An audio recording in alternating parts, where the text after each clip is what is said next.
Welcome students of class 8. I am Varsha ma'am, your science expert, and today we will be continuing with our video 5 of chapter 9, metals and non-metals. So, in a previous topic, we discussed the chemical properties when metals and non-metals were reacted with water. So, when a metal is reacted with water, it forms metal oxides or metal hydroxides and hydrogen gas is liberated. For example, if we take highly reactive metal like sodium with water, then it forms sodium hydroxide and hydrogen gas is evolved. During this chemical reaction, a lot of heat is evolved. So that is why these highly reactive metals like sodium, potassium and lithium are kept in kerosene oil, as kerosene oil does not contain any oxygen content in it. But if we keep these reactive metals at the room temperature, then it will get reacted with the oxygen present in the air and it will catch fire.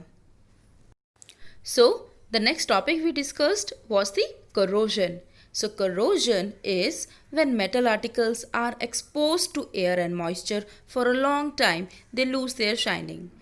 Or in other words, it is the process of gradual destruction of a metal due to attack of atmospheric gases and moisture on it. So corrosion can be done on silver articles when silver turns to black. Iron articles, here a brown flaky substance called rust is formed, and then copper articles on which a green color coating of copper carbonate layer is formed on its surface. So, in today's topic, we will be continuing with the next chemical properties. So, our next chemical property is reaction with acids. So, in case of metals, when metal is reacted with acid, it forms a salt plus hydrogen gas is liberated. For example, if we take metal aluminium and we get reacted with the acid HCl, then it forms aluminium chloride, which is a salt, and hydrogen gas is evolved. Now let us also have an experiment of this equation when an aluminium foil is get reacted with the HCl hydrochloric acid which is in the beaker.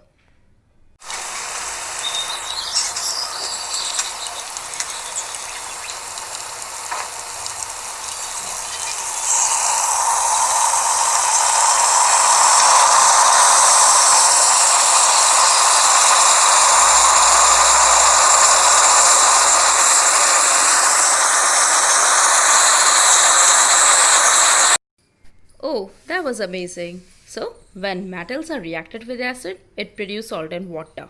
But in case of non-metals, when they are reacted with acids, they do not produce anything as there is no chemical reaction.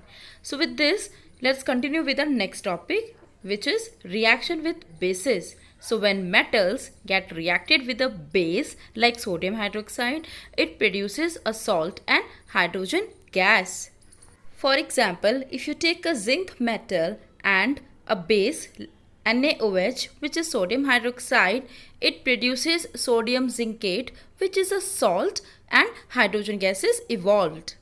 And in case of non-metals, the reaction with base are very complex. For example, when phosphorus is dissolved in caustic soda, phosphine gas is liberated along with the formation of sodium hypophosphite. So this is very complex.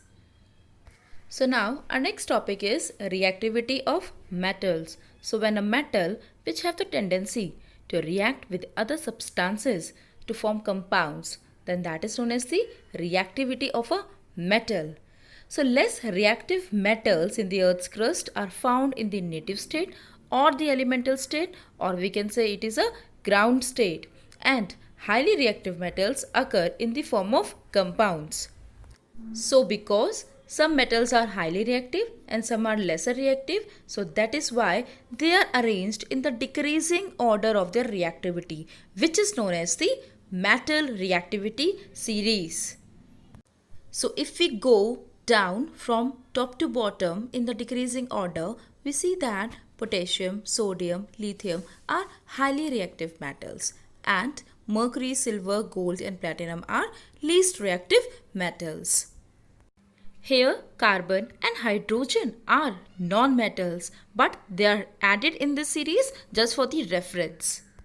So, we need to remember this reactivity series as it will be beneficial for our future reference. So, I have an amazing trick for you. Hope you all are excited to learn. So, first is place.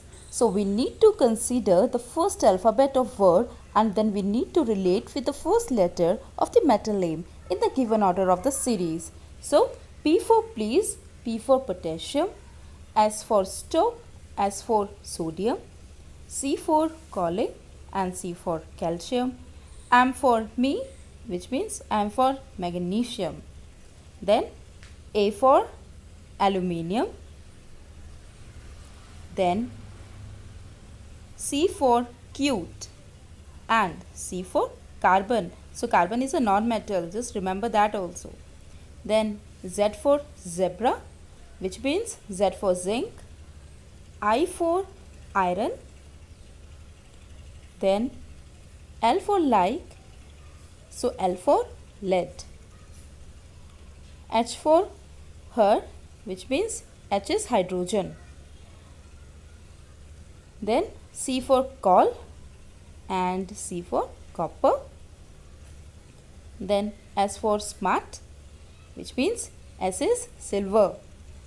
And then G for God, which means G for gold. So it becomes, please stop calling me a cute zebra. I like her called smart goat. So a very simple sentence but very meaningful. So students, with this we end with our topic. So these are your in-between questions and copy down in your notebooks. Stay home, stay safe and keep learning. Thank you.